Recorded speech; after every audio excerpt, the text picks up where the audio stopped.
Welcome back. Last time we finished the third out of the 4 dungeons in our little gauntlet by taking on the undersea continent of Mu and kicking it in the face repeatedly. Since then, our party has apparently spent 5 days in this rather nondescript tunnel. And Eric's become a fan of the Proclaimers. And for once, Kara's the one complaining about people complaining about being tired about traveling. Everything's gone all topsy-turvy. It's like I'm playing a completely different game. Anyways, we need to find some food, so first... well, maybe we shouldn't talk to Eric. He's, probably have some business to attend to.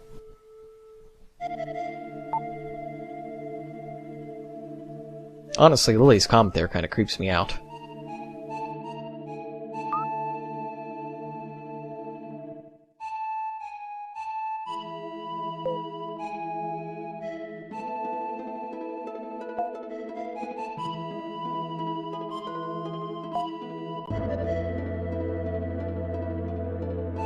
Well, nobody has anything important to say, so let's find some food.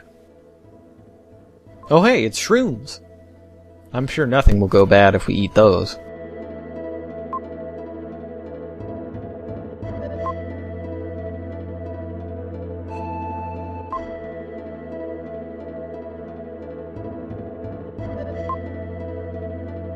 Will's comment is actually very similar to the comments he made on the raft with Kara about having to eat fish to survive.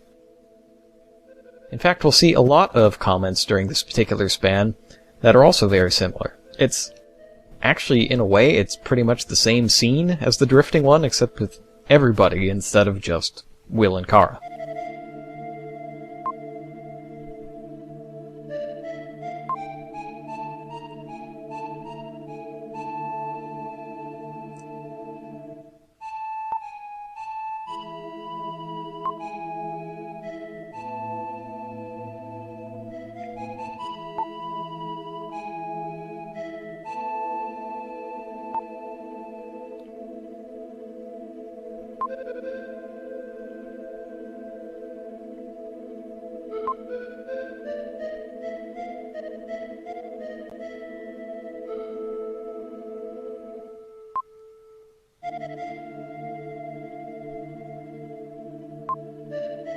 Keep in mind that Lily was in Will's pocket during the entire time in Mu. She's witnessed all this, she's seen his power, so it's not really a secret anymore.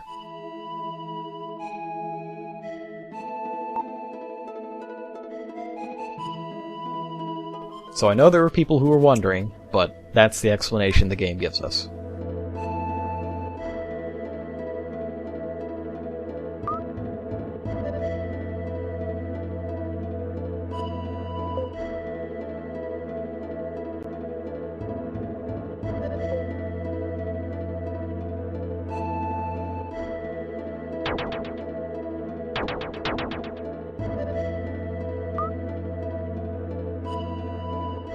This scenario somewhat parallels the scenario with the sharks, right down to using the same music.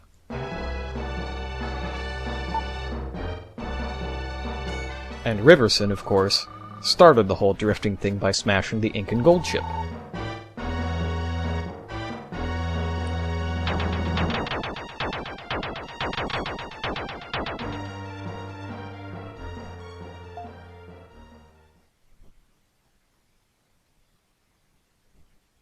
Oh, bullshit, Neil.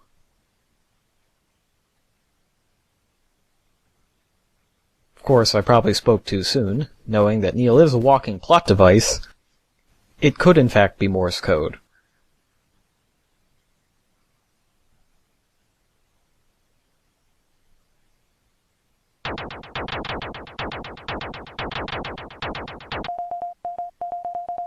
Hey wait, you got eaten by a fish.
Well, that was certainly trippy.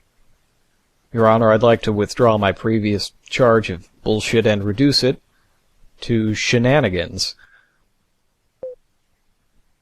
So it turns out that Seth apparently didn't die after all, and that the end result of being eaten by a fish is that you will become a fish, and learn Morse code, and learn about the fate of the world, and suddenly be able to track down your former friends in an undersea tunnel, and use your Morse code skills to send them a message to tell them things they already know. Thank God we don't have to eat mushrooms anymore.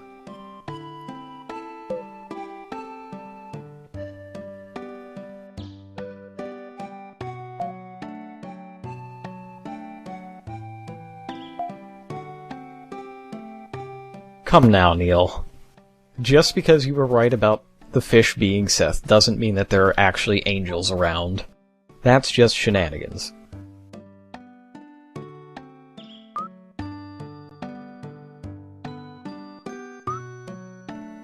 Hey, wait a minute, don't wander off. You know Rule 1, don't wander off. Well, that can't possibly be a future plot point, so let's just completely ignore her and go downstairs.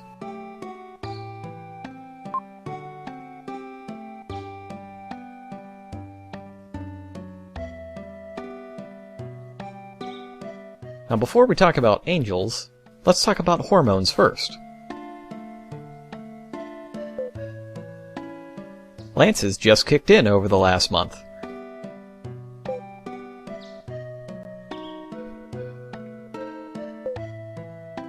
So let's make fun of him.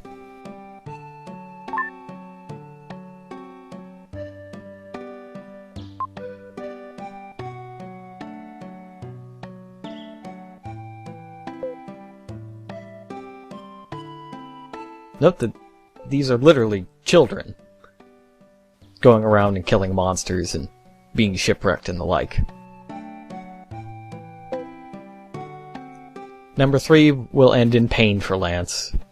And she doesn't really need number 1 since she can turn into a flower at will, so...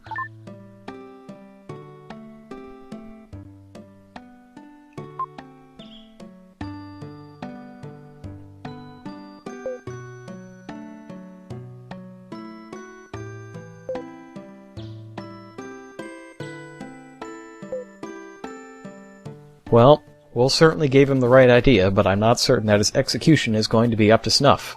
Lily has some pretty high standards. And speaking of why angels live in such a gloomy place, it's because they're not actual angels. As Neil says, they're in fact the descendants of the people of Mu. They've only been slightly mutated by the comet.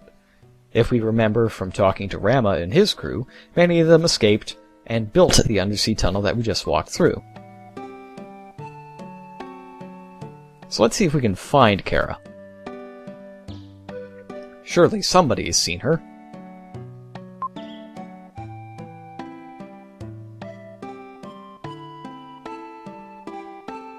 Creepy. That's not a sign, but it looks like it should be. You'll see them all around, but you can't actually read any of them. And there's nothing in that room anywhere.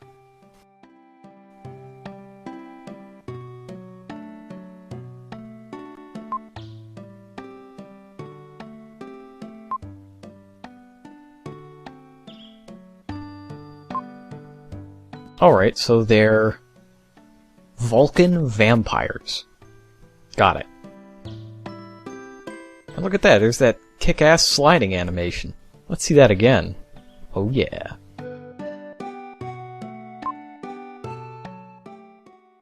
I know that already. So I'm gonna rob you. Aha! Red jewel!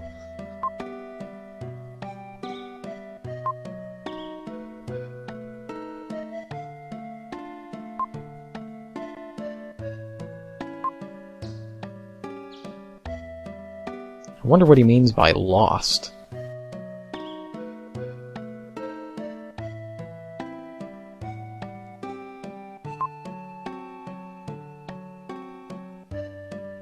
And who exactly Ishtar is?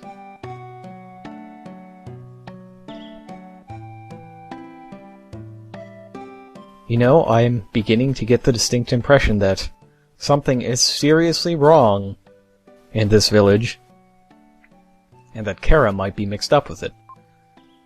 So first, let's hand off some red jewels